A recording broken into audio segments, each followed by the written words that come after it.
बेहतर से बेहतर की तलाश कीजिए, मिल जाए नदी तो समंदर की तलाश कीजिए।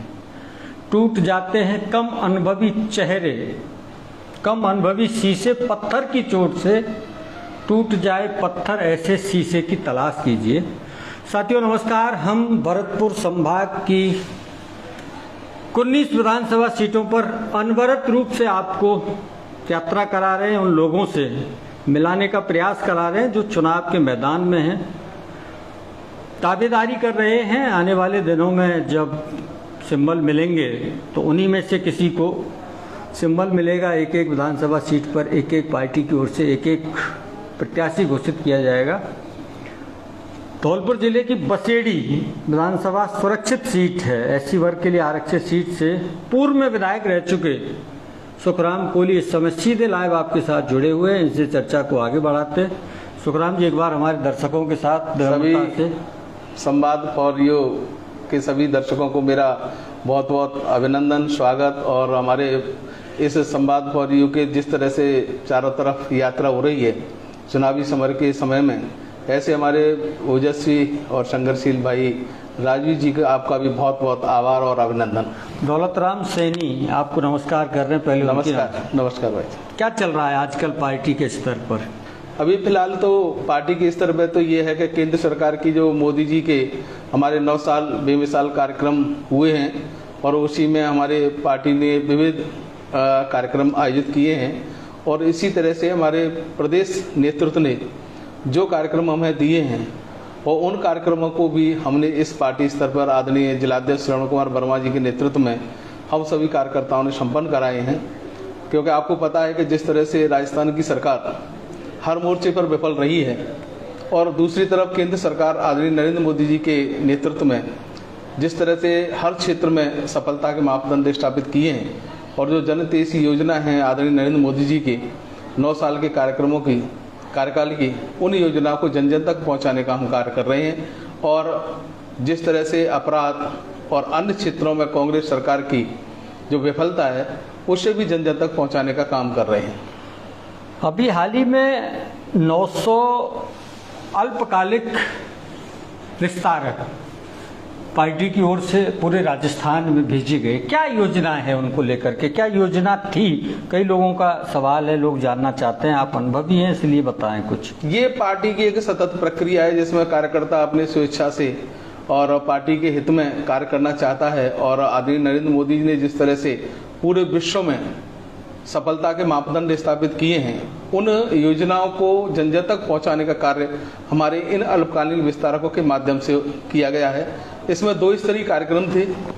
एक स्तरीय तो संगठनात्मक रूप से था जिसमें आदरणीय हमारे राष्ट्रीय अध्यक्ष जेपी नड्डा जी और प्रदेश के हमारे संघर्षशील प्रदेश अध्यक्ष सीपी जोशी जी के माध्यम से संगठनात्मक कार्य किए गए, जिसमें हमारे बूथ समितियों का सत्यापन करना, बूथ अध्यक्षों से मिलना, इसके साथ साथ हमारे पन्ना प्रमुख की नियुक्ति करना, उसका वेरिफिकेशन करना, साथ ही साथ जो हमारे भारतीय जनता पार्टी की विचारधारा से जुड़े हुए, चाहे वो प्रतिष्ठित खेल प्रेमी हैं, प्रतिष्ठित पत्रकार हैं, प्रतिष्ठित हमारे पूर्व सैनिक हैं, या किसी भी क्षेत्र में अगर कोई प्रतिभा है और वो प्रतिष्ठित है, उन सभी महानुभावों से मिलना और अपनी विचारधारा से अवगत कराना। और इसके साथ साथ जो हमारे संगठनात्मक रूप से जिनसे हमें फायदा मिल सकता है या जिनसे हमारी विचारधारा से जुड़े हुए विचार परिवार हैं, उन सभी के आशीर्वाद प्राप्त करना, ये संगठनात्मक रूप से विस्तारकों के माध्यम से और कार्यकर्ताओं के माध्यम से कार्य किया गया था। दूसरा स्तरीय कार्यक्रम था जिसमें हमारे लाभार्थी सम्मेलन है, व्यापारी सम्मेलन है, प्रबुद्ध जन सम्मेलन है, पत्रकारिता इन्फ्लुएंसर की बैठक है, युवा वर्ग से संपर्क है। वो क्योंकि आज जिस तरह से राजस्थान में दमनकारी नीति कांग्रेस सरकार ने अपनाई है, एक तरफ दमनकारी नीति चल रही है, दूसरे तुष्टीकरण की जो नीति चल रही है, इसके खिलाफ में हमारे कार्यकर्ताओं ने घर घर जाकर के जनसंपर्क करके इसकी विफलता को बताया है। और आदरणीय नरेंद्र मोदी जी के सफलतम 9 साल के जो स्वर्णिम कार्यकाल है, इसकी योजना को जन जन तक पहुंचाने का इन अल्पकालीन विस्तारक बंधुओं के माध्यम से कार्य किया है। और ये एक हमारे संगठन की सतत प्रक्रिया, ये जान भी है, क्योंकि ये हमारा भारतीय जनता पार्टी परिवार किसी परिवार की पार्टी नहीं है। हमारा भारतीय जनता पार्टी परिवार किसी व्यक्ति विशेष की पार्टी नहीं है। ये भारतीय जनता पार्टी परिवार कार्यकर्ता की पार्टी है, और कार्यकर्ता अपनी स्वेच्छा से, चाहे अल्पकालीन विस्तारक के रूप में हो, चाहे पूर्णकालीन विस्तारक के रूप में हो, या एक कार्यकर्ता के रूप में हो, वो सभी इस भारतीय जनता पार्टी के वट वृक्ष को सींचने का काम कर रहे हैं आदरणीय नरेंद्र मोदी जी, जेपी नड्डा जी और आदरणीय सीपी जोशी के नेतृत्व में। साथियों, किसी ने कहा है हर एक रिश्ता बहुत ही खूबसूरती के साथ आपका साथ देगा, बस शर्त यह है कि शरारतें खूब करो, साजिशें नहीं। कई बार राजनीति में लोग साजिशें करते हैं। सुखराम जी, आपके खिलाफ कभी किसी ने कोई साजिश की या कोई साजिश चल रही है? देखो, जो मेरे खिलाफ, तो मैं एक साधारण सा कार्यकर्ता हूँ और मेरा सभी से मन प्रेम है, मेल जोल है, और मेरे साथ में कोई ऐसी विशेष बात भी नहीं जुड़ी है जो आदमी मेरे खिलाफ कार्यकर्ता या कोई अन्य लोग कोई साजिश करेंगे। परंतु फिर भी कुछ लोग ऐसे हैं जो पार्टी की विचारधारा से इत्तेफाक नहीं रखते हैं या व्यक्तिगत रूप से मेरे से इत्तेफाक नहीं रखते हैं। तो अगर वो ऐसा कोई षड्यंत्र करते हैं या कोई साजिश करते हैं तो इसका मैं तो कभी जवाब देता नहीं, परंतु जनता उनको जवाब दे देती है। क्यों? क्योंकि मेरा आज 15 साल मुझे इस सक्रिय राजनीति में हुए, और 15 साल से जिस तरह से जन जन तक पहुंचना, उनके सुख दुख में सहभागिता देना, तो जनता स्वयं ही उनको जवाब दे देती है। हाँ, ये जरूर है, कुछ लोग मेरे से वैचारिकता भिन्न हो सकती है उनकी, परंतु वो भी हमारे परिवार के सदस्य हैं, उनकी भी कुछ अपनी कुछ बातें हो सकती हैं, कुंठाएं भी हो सकती हैं। मनोज गोयल पार्षद हैं नदवई से, आपको नमस्कार कर रहे हैं। नमस्कार मनोज जी, नमस्कार। शशिकांत गुप्ता एक सवाल के साथ आए हैं, विधायक रहते हुए सुखराम जी व्याख्याता क्यों बनना चाहते थे? क्या कोई ऐसी बात थी उन दिनों दिल में? आपने वो बात छेड़ दी। हकीकत तो ये है, अगर मैं आत्मा से बात करूं, कि जो सुकून पढ़ाने में था, शिक्षण कार्य करने में, कक्षा शिक्षण का जो सुकून और है, वो सुकून इस राजनीति में नहीं है। और उस समय बीबीसी लंदन के एक वरिष्ठ पत्रकार ने यही प्रश्न किया था जो आज भाई साहब ने किया है, कि विधायक रहते हुए आप व्याख्याता बनना क्यों चाहते हैं। मैं आपको थोड़ा सा निवेदन कर दूं कि विधायक रहते हुए जनसेवा तो मैं कर सकता हूं, परंतु वो काम नहीं कर सकता, किसी व्यक्ति निर्माण का कार्य नहीं कर सकता। अगर व्यक्ति निर्माण का कार्य होता है तो वो शिक्षण संस्थानों में से होता है। एक प्रधानमंत्री, मुख्यमंत्री, विधायक, सांसद किसी को न तो आरएएस बना सकता है, न आईपीएस बना सकता है, न शिक्षक बना सकता है, किसी सर्विस में नहीं बना सकता, परंतु एक अध्यापक, गुरु, एक अध्यापक से लेकर के उसी का पढ़ाया हुआ छात्र देश का राष्ट्रपति भी बन सकता है, देश का प्रधानमंत्री भी बन सकता है, राज्य का मुख्यमंत्री बन सकता है, क्योंकि गुरु की जो महिमा है वो राजनेता की नहीं है। और दूसरी, मैं थोड़ा सा साधारण परिवार से बिलोंग करता हूँ और मेरी विचारधारा थोड़ी सी संघ परिवार से भी है, क्योंकि मैं उससे जुड़ा हुआ हूँ। तो मेरी विचारधारा में राजनीति से श्रेष्ठ अगर कुछ काम है तो वो शिक्षण संस्थान है। एक शिक्षक का कार्य श्रेष्ठ है, क्योंकि शिक्षक निर्माण करता है। राजनीति में आप और हम जानते हैं कि राजनीति का जो स्तर है उसमें झूठ फरेब ये चीज मेरे स्वभाव की नहीं है, क्योंकि मैं हिंदी का एक छोटा सा एक शिक्षक रहा हूँ। तो मुझे विधायक रहने में जो खुशी नहीं है आज, ठीक है मेरी मजबूरी है कि मैं आज राजनीति में हूँ, परंतु मुझे फिर कह रहा हूँ सुकून जो मुझे पढ़ाने में मिलता था वो यहाँ सुकून नहीं है। सुरेंद्र खटाना कह रहे हैं राम राम भावी विधायक जी। राम राम। राम राम भाई साहब, बहुत बहुत धन्यवाद। साथियों, किसी ने कहा है जिंदगी की तपिश को सहन कीजिए जनाब, अक्सर वे पौधे मुरझा जाते हैं जिनकी परवरिश छाया में होती है, और आपकी परवरिश छाया में नहीं हुई है, तपिश में हुई है। तप करके निखर के यहाँ आए हैं। आज का जो हमारा सवाल है, विशेष सवाल वो है, आप पार्टी के प्रति समर्पित हैं या अपने विकल्प आपने खोल रखे हैं? ये सवाल इसलिए भी वाजिब बनता है कि आप एक बार निर्दलीय भी चुनाव लड़ चुके हैं, तो 2023 के लिए आपका विचार क्या है? देखो, मैं किसी व्यक्ति विशेष से जुड़ा हुआ व्यक्ति नहीं हूँ, मैं एक विचारधारा से जुड़ा हुआ व्यक्ति हूँ, और संगठन के लिए मैं हमेशा समर्पित था, समर्पित हूँ और समर्पित ही रहूँगा। 2018 में जब आप भी जानते हो और प्रत्येक मेरा भाई जो भी युवा साथी हैं वो जानते हैं कि जब किसी की अस्मिता पर चोट पहुंचाई जाएगी, हाँ, कहीं ना जब कहीं किसी के स्वाभिमान को छेड़ा जाएगा, और मैं आपसे स्पष्ट कहूं कि मैं सब कुछ सहन कर सकता हूं, परंतु अगर मेरी बहन से और माँ से कोई गाली दे, ये मैं सहन नहीं कर सकता। और यही परिस्थितियां उस समय रहीं कि मुझे न चाहते हुए भी मुझे निर्दलीय चुनाव लड़ना पड़ा, और उसका जवाब जिस आदमी ने मेरे से गाली गलौज किया उसका जवाब जनता ने उसको दिया। दूसरी, मैं एक सामान्य परिवार का व्यक्ति हूँ, मुझे किसी चीज की कोई अभिलाषा नहीं है कि मैं आज भी, हाँ, बहुत ज्यादा महत्वाकांक्षा मेरी नहीं है। अगर मुझे पार्टी मौका देगी मैं उसका पूर्ण रूप से सम्मान करूंगा। मैंने अपने जीवन के जो 2007 से लेकर के राजनीति में आया, विशेषकर 2005 से आया था, क्योंकि 2005 से सरपंच जी का चुनाव लड़ा, उससे पहले मैं MSG कॉलेज में वाइस प्रेसिडेंट भी रहा, तो लगभग 2000 से मैं राजनीति में हूँ। उस समय से लेकर के आज तक मेरी कोई ऐसी महत्वाकांक्षा नहीं है कि मुझे कोई कुछ चीज प्राप्त करनी हो, क्योंकि इस भारतीय जनता पार्टी ने मुझे एक सामान्य से किसान उठा करके विधायक बना दिया, यहाँ तक पहुंचा दिया। तो मेरी कोई ऐसी महत्वाकांक्षा नहीं। हाँ, पार्टी जो मुझे दायित्व देगी उसका पूर्ण रूप से मनसा वाचा कर्मणा तीनों प्रकार से उसका निर्वहन करता हूँ और करता रहूंगा। मेरे जैसे कुछ लोग कहते हैं, भाई मैं उस बाप का बेटा हूँ। आज राजीव जी, मैं आपको थोड़ा सा भाइयों को भी बता दूं कि मेरे पिताजी, शायद हो सकता है किसी को शर्म आए, पर मैं फक्र महसूस करता हूं कि मेरे पिताजी ने रिक्शा चला करके हमको पढ़ाया था, पालन पोषण किया था। मैंने खुद भी बेलदारी की, पल्लेदारी की, सब कुछ किया, फिर शिक्षण कार्य में आया।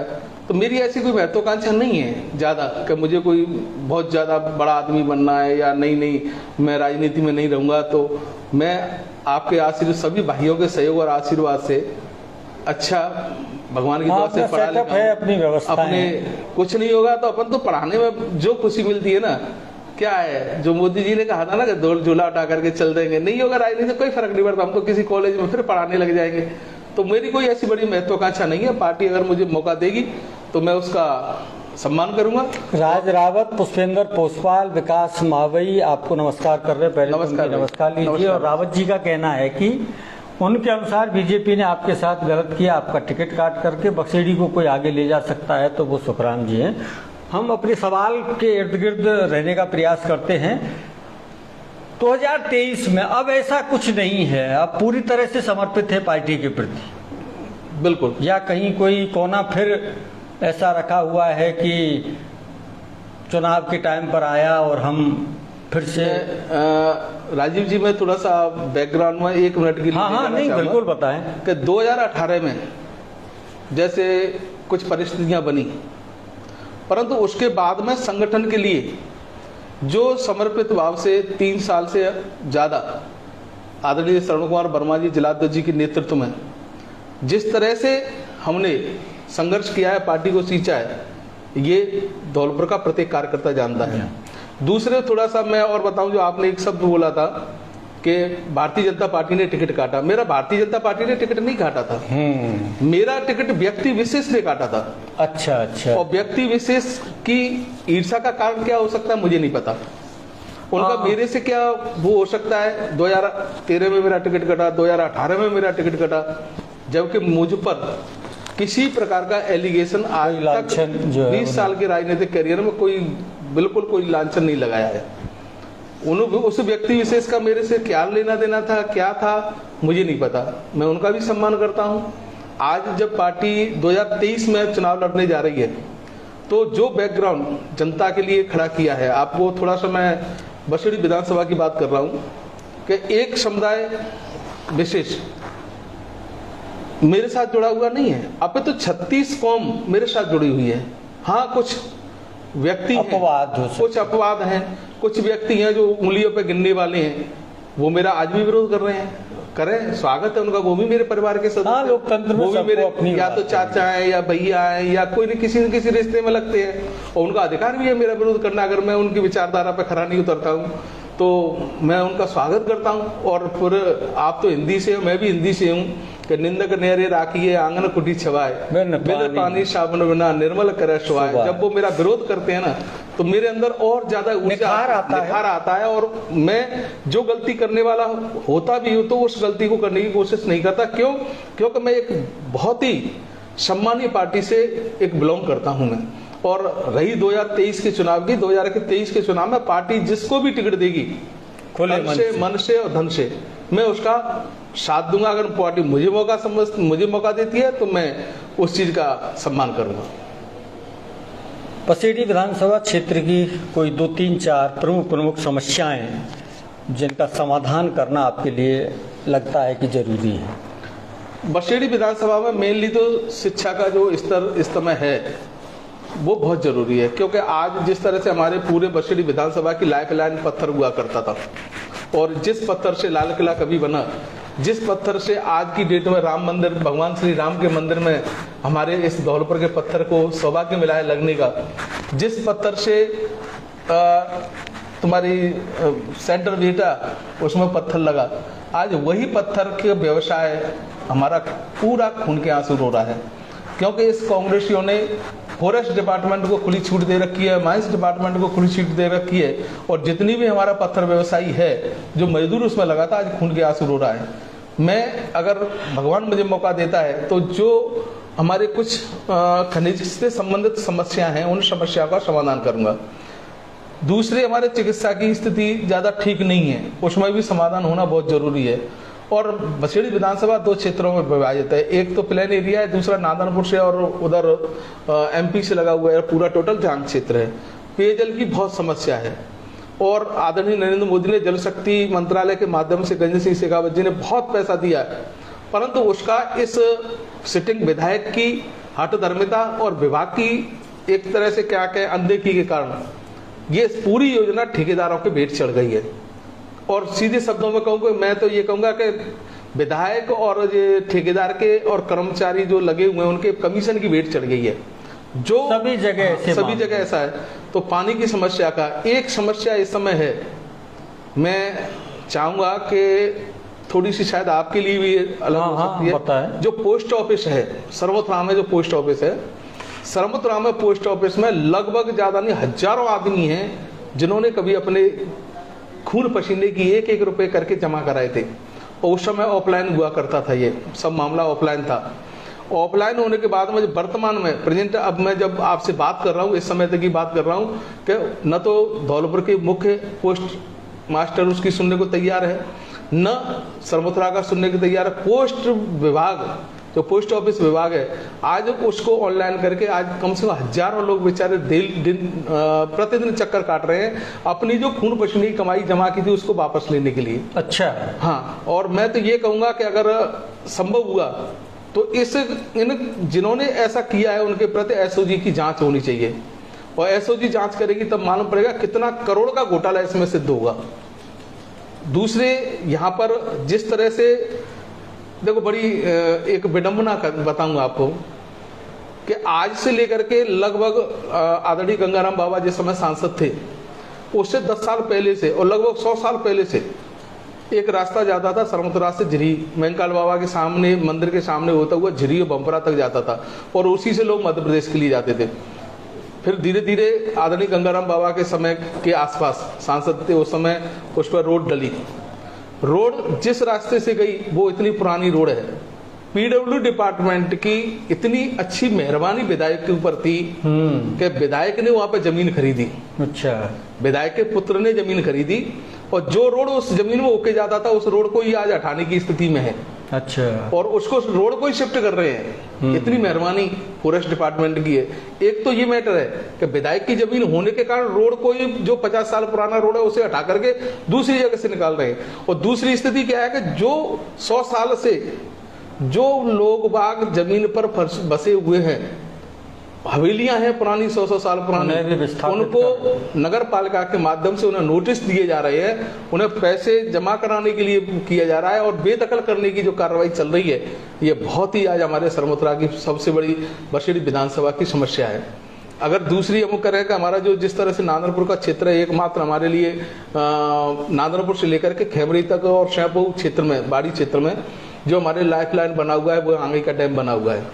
आंगई के डैम में अगर पानी चंबल लिफ्ट योजना के माध्यम से या ERCP के माध्यम से अगर उसमें पानी आता है तो ये हमारी जमीन हरियाणा से भी आगे उपजाऊ होगी। तो ये जिस तरह से एक तरफ रोजगार के साधन घट रहे हैं, चाहे वो खनन पे मनमानी हो या अन्य साधनों पर, कोई खनन के बाद में कोई दूसरा तो कुछ है ही नहीं यहाँ पे, तो इस कृषि क्षेत्र में और हमारे अन्य जो एग्रीकल्चर सेक्टर है उसमें रोजगार का सृजन हो, ऐसा मैं प्रयास करूंगा। दूसरे एक चीज बार बार मैंने विधायक था उस समय भी उठाई थी, आज भी मैं उस चीज को कह रहा हूँ, हमारे जनप्रतिनिधि धौलपुर के भी सब लोग उस चीज को कहते हैं कि चंबल में घड़ियाल एक इंडिविजुअल क्षेत्र पे है, पूरी चंबल में घड़ियाल नहीं है। क्षेत्र में सुप्रीम कोर्ट के दिशा निर्देशानुसार पूरी घड़ियालों को संरक्षित घोषित करना अनिवार्य कर दिया है, परंतु मैं सुप्रीम कोर्ट के माध्यम से उन अधिकारियों की नासमझी पर मतलब तरस आता है कि पूरी चंबल में पूरे कोटा से लेकर को जहां तक चंबल जाती है पूरी चंबल को ही उन्होंने उस नियम के आधार पर वो कर दिया है, बैन कर दिया है, जबकि यहाँ वही पुलिस के अधिकारी और वही यहाँ के जो फॉरेस्ट डिपार्टमेंट जितने अधिकारी मिली भगत करके आप धौलपुर में देखते हो 100 से 200 ट्रॉली ट्रैक्टर रेता निकल रहा है, स्पीड से जाती है, इतना राजस्व की हानि हो रही है। क्यों नहीं भाई, जो घड़ियाल के लिए संरक्षित है उसे घड़ियाल के लिए संरक्षित कर दो, जो जहां पे घड़ियाल नहीं है उन्हें लीगलाइज रूप से इस चंबल सेंटर को निकालने की माइंस के रूप में ठेका दिया जाए, जिससे क्या होगा धौलपुर के जो अवैध निकल रहा है वो लीगल हो जाएगा और यहाँ के लोगों को रोजगार मिलेगा। और चंबल सेंट जिसकी एक अलग पहचान बनी हुई है चंबल रेता की, उसे रेवेन्यू भी जनरेट होगा, सरकार को भी फायदा हुआ, यहाँ के लोगों को भी फायदा हुआ, यहाँ के व्यापारियों को भी फायदा हुआ। हाँ, सिर्फ करना क्या है कि जो घड़ियाल क्षेत्र है उसे इंडिविजुअल उसे डिमार्केशन करके और जहाँ पे घड़ियाल नहीं है वहाँ पे वैध रूप से उसका खनन हो। तो ये हमें आने वाले समय में इस पे हमें विचार करना पड़ेगा। और मैं तो सभी राजनीतिकों से कहता हूँ कि अगर अपने धौलपुर में रेवेन्यू जनरेट करना है, अपने रोजगार जनरेट करने हैं, तो इन चीजों पे अपन को गौर करना पड़ेगा। राहुल साहब क्या आपको राम राम कर रहे हैं। और अंशुमान सिकरवार का कहना है कि Sanjay Jatav next MLA of Baseri, ये उनके मन की भावना हो सकती है, वो व्यक्त कर रहे हैं। और कोई बात जो बसेड़ी के लोगों से आपको कहनी है? मैं अंशुमान जी की भावनाओं का सम्मान करता हूँ, ये अपने अपने विचार हैं और जिनसे दिल के संबंध होते हैं उनको समर्थन करना चाहिए, समर्थन भी करना चाहिए और पूर्ण रूप से उनका समर्थन करना चाहिए। वो किसी पार्टी विशेष या व्यक्ति के संबंध है, उनका मैं भावना का सम्मान करता हूँ। और धौलपुर विशेष करके बसेड़ी के लिए दो चीजें और हैं जिन चीजों का आज अगर जनता के पक्ष में अगर उनका उपयोग होता है तो हमारे लिए बहुत ज्यादा फायदेमंद होगा। एक तो एग्रीकल्चर कॉलेज खुली है खेमरी में, और इस जहां तक मुझे पता है कि ये राजस्थान की सबसे टॉप मोस्ट बेर और आम की यहाँ पर पौध निर्मित होती है। अगर जिस तरह से हमारे पास पानी है, जमीन है, सब कुछ है, अगर हम जो फलों से संबंधित जो खेती है अगर इनको बढ़ावा देंगे, अगर गवर्नमेंट उस पर सब्सिडी करती है, क्योंकि हमारे यहाँ सिर्फ 2-3 फसलें होती हैं, या तो सरसों करेंगे या गेहूं करेंगे या आलू करेंगे, इसके अलावा जो भी व्यवसायिक फसलें उनका उत्पादन नहीं हो पाता है। तो अगर इस एग्रीकल्चर कॉलेज के माध्यम से अगर इस क्षेत्र में आम की, बेर की या अन्य जो भी पौध वहां पर डेवलप कर रहे हैं, अगर उनकी अच्छा लाभ की जाए तो हमारे किसानों को अच्छा लाभ मिल पाएगा। दूसरे, हमारे आंगई पर भेड़ अनुसंधान केंद्र खुला हुआ है, करोड़ों मतलब तत्कालीन सरकार ने माननीय वसुंधरा राजे सिंधिया जी जो उस समय मुख्यमंत्री थे, उन्होंने एग्रीकल्चर कॉलेज खेमरी और ये भेड़ अनुसंधान केंद्र आंगई, इनके लिए करोड़ों रुपए दिया है और बन गई, बिल्डिंग बन के सब तैयार है।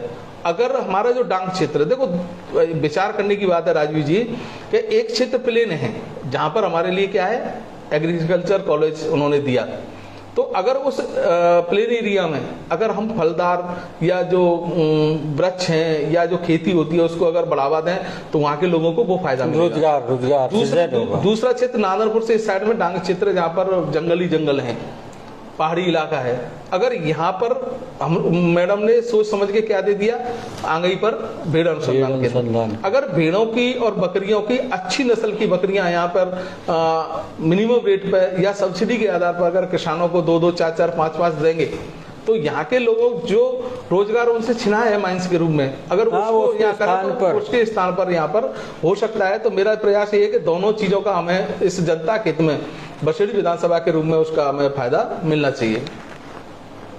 रावत जी, राजा खेड़ा विधायक जी का एक साक्षात्कार हमने लिया था, दूसरी बार देने से उन्होंने मना कर दिया। आज फिर संपर्क करेंगे, देंगे तो जो व्यक्ति बहुत राजी खुशी बात करने के लिए तैयार हो जाता है हम उसी से बात करते, जबरदस्ती किसी से नहीं करते हैं। शशांक कौशिक आपको गुरुदेव राम राम कर रहे हैं, राम शशांक और RK सिंह जादौन राजा खेड़ा भी राम राम कर रहे हैं। तो राज रावत जी, बात यह है भाई साहब कि हम बहुत सद के बात करते हैं और उन्हीं से बात करते हैं जो तैयार हो जाए बात करने को। तो विधायक जी ने दूसरी बार देने से मना कर दिया था, पहली बार राजी हो गए तो हमने लिया, तीसरी बार कल फिर पूछेंगे, देंगे तो बिल्कुल आपके राजा खेड़ा विधायक जी का भी साक्षात्कार हम लोग लेंगे। प्रेम कुमार जी आपको राम राम कर रहे हैं, उनकी भी राम राम। और कोई दिल की बात जो आप लोगों से कहना चाहते हो? मेरा तो ये है कि जो भी राजनीति में जिस तरह से अब जैसे ही टिकट का टाइम आता है, इलेक्शन का टाइम आता है और तमाम सारे लोग इस राजनीतिक क्षेत्र में आते हैं, मैं उनसे निवेदन करूंगा कि आपका अधिकार है टिकट मांगना, टिकट मांगो। लोकतांत्रिक अधिकार है प्रत्येक इंसान का। अगर SC की सीट है तो SC के लोगों का अधिकार है, जहाँ पे जनरल सीट है जनरल के लोगों का अधिकार है, सबका अधिकार है। टिकट मांगो, अपनी पूर्ण आस्था से टिकट मांगो, पर उससे पहले संगठन के लिए भी काम करो। तुरंत ये बरसाती मेढक की तमाम तरह सारे जिस तरह से कुछ लोग अन्य साधनों का उपयोग करके ये कहते हैं कि मेरी टिकट फाइनल है, मेरी टिकट फाइनल है। ये भारतीय जनता पार्टी है जहां पर कोई बड़े से बड़ा नेता ये नहीं कह सकता कि मेरी टिकट फाइनल है। संसदीय बोर्ड पूरा एक सिस्टम है, उस सिस्टम के अकॉर्डिंग टिकट फाइनल होता है। तो उन भाइयों से निवेदन है कि किसी के बहकावे में नहीं आए। कोई व्यक्ति ये गारंटी लेता है कि मैं टिकट दिलवाता हूं तो ये बिल्कुल ही गलत कह रहा है, क्योंकि भारतीय जनता पार्टी किसी परिवार की पार्टी नहीं है। यहाँ पे संसदीय बोर्ड है, यहाँ पे प्रदेश की कोर कमेटी है, प्रदेश की कोर कमेटी के बाद जिले की कोर कमेटी है, और इस तरह से सेंटर पे हमारे पूरा संसदीय बोर्ड बैठता है, तब टिकट फाइनल होता है। दूसरे, मैं एक निवेदन और करना चाहूंगा, जिस तरह से आज विचारधारा चल रही है, हम एक दूसरे की बुराई नहीं करें, तो अपनी अच्छाइयों को बताएं, अपनी अच्छाई समाज के सामने रखें। अननेसेसरी रूप से किसी की बुराई या किसी के बहकावे में नहीं आए, दूसरे का नाम ले रहे हैं बनाई बात। तो मेरा तो ये निवेदन है, चुनाव लड़े, टिकट मांगे, एक स्वच्छ परंपरा से टिकट मांगे, जिससे क्या है कि हम मतभेद तो हो सकते हैं पर मनभेद नहीं करें, और जहां पे मनभेद हो जाता है तो वहां पे निश्चित रूप से हमें सफलता नहीं मिल सकती। तो सबसे मेरा निवेदन है कि जो हम राजनीतिक क्षेत्र में जा रहे हैं उन सभी से मेरी हार्दिक शुभकामनाएं, और उन्हें बहुत बहुत आभार कि वो सिस्टम से टिकट मांगे। 500 रुपए के पंपलेट चिपका करके ही शॉर्टकट से टिकट नहीं मिलता है, संघर्ष करना पड़ता है, और संघर्ष करने के बाद ही टिकट मिलता है। और अगर कोई ठेकेदारी लेता है, जैसे बसेड़ी विधानसभा में, मैं स्पष्ट शब्दों को, बसेड़ी विधानसभा में कुछ लोग ठेकेदारी ले रहे हैं, वो गलत है। हाँ, इतना सरल नहीं है पार्टी का पूरा प्रोसेस। मैं तो ये कहूँ राजीव जी के वो 3 साल से कहाँ गए थे, जिस समय आदरणीय श्रवण कुमार वर्मा जी संगठन के लिए संघर्ष कर रहे थे। और मैं आज आपके कैमरे के माध्यम से बताना चाह रहा हूँ कि जिन लोगों को हम शाम को पदाधिकारी बनाते थे, भैया पूछते थे कि हम ये जिम्मेदारी आपको संगठन की दे रहे हैं, काम करोगे कि नहीं करोगे, सुबह ही वो आदमी कहते क्षमा करना भाई साहब, मैं वैसे साथ हूं तुम्हारे, पर मुझे कोई जिम्मेदारी पद मन देना नहीं, मेरे पे ये प्रेशर आ जाएगा। आज वही लोग टिकट मांग रहे हैं, मांगे, उनका अधिकार है, पर मतलब जिलाध्यक्ष की बुराई कर रहे हैं या संगठन की बुराई कर रहे हैं, वो गलत है। आप संगठन के लिए काम कर रहे हैं, संगठन से टिकट मांग रहे हैं, तो संगठन के लिए कुछ कीजिए भी। और जो ठेकेदारी ले रहे हैं वो ठेकेदारी गलत ले रहे हैं। संगठन किसी परिवार का नहीं है, ये भारतीय जनता पार्टी के प्रत्येक कार्यकर्ता का संगठन है। साथियों, आपने सुखराम कोहली जी को बहुत धीरज से सुना, और राज रावत जी इसी साइट पर मिलेगा आपको, इसी पेज पर है संवाद फॉर राजस्थान पर राजा खेड़ा विधायक जी का पहला इंटरव्यू। सुखराम भाई, दुष्यंत ने कहा है आज ये दीवार पर्दों की तरह हिलने लगी, शर्त ये थी कि ये बुनियाद हिलनी चाहिए। क्या कांग्रेस की बुनियाद को बीजेपी उखाड़ पाएगी धौलपुर जिले में से?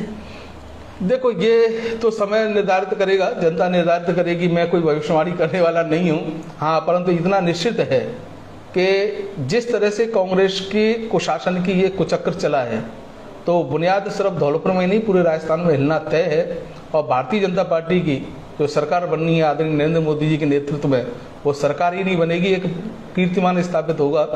और हमें ज़्यादा हिलाने की ज़रूरत भी नहीं है, वो खुद ही एक दूसरे की टांग पकड़ के हिला रहे हैं। और उस ऊपर से इनकी जो नीतियां हैं, जिस तरह से कमीशन का खेल चला है धौलपुर में, जिस तरह से दमन का खेल चला है धौलपुर में, जिस तरह से खुली लूट का खेल चला है धौलपुर में, तो खुद ही उनकी कुर्सी हलने वाली है।